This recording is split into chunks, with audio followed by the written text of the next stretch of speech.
ای کنون سر کرده تو بکلی این فاحشه را به رحمش. نخو زنهای تاجیک تا همین درجه را به حیا شده باشم. کدام نرخری احمد براش نوشته که فلان تا بلیسم. این فاحشه متشخر هم لسیدن همو را وصف کرده نقل داره. مردن شما واری مردان و زنان فاحشه بهتر است که نسل جوان شما فاسد کرده. زنا و فحشا را شما در جامعه پهن کرده.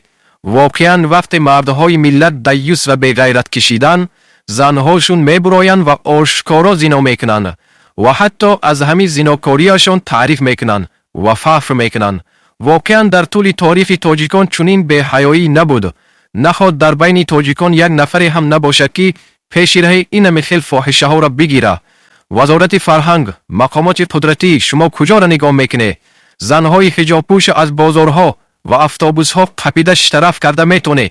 نخواد چاره همین خیل فاحشه ها را دیده نتونه. نخواد در بین شما یک شیرمرد بغیرت هم نمانده باشه که پیش ره همین خیل بد اخلاقا را بگیره. کجا شد غیرت و ناموس مسلمانیتون؟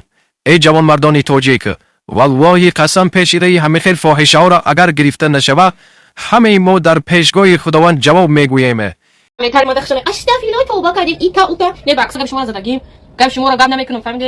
ایرا بینه این قدر بد اخلاقیش بسی نمیکنه، باز دین رو مسخره میکنه که از دایره اسلام خارج میشود.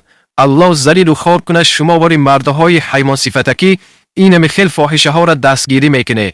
این بدبخت فاحشه شما را اینقدر تحقیر و اهانت میکنه، دین تان مسخره میکنه. شما باشی فلان تا بلسم مگی مرید به همین روزتان. شما از همون نرخرا و مچخرا هیچ کمی نداری.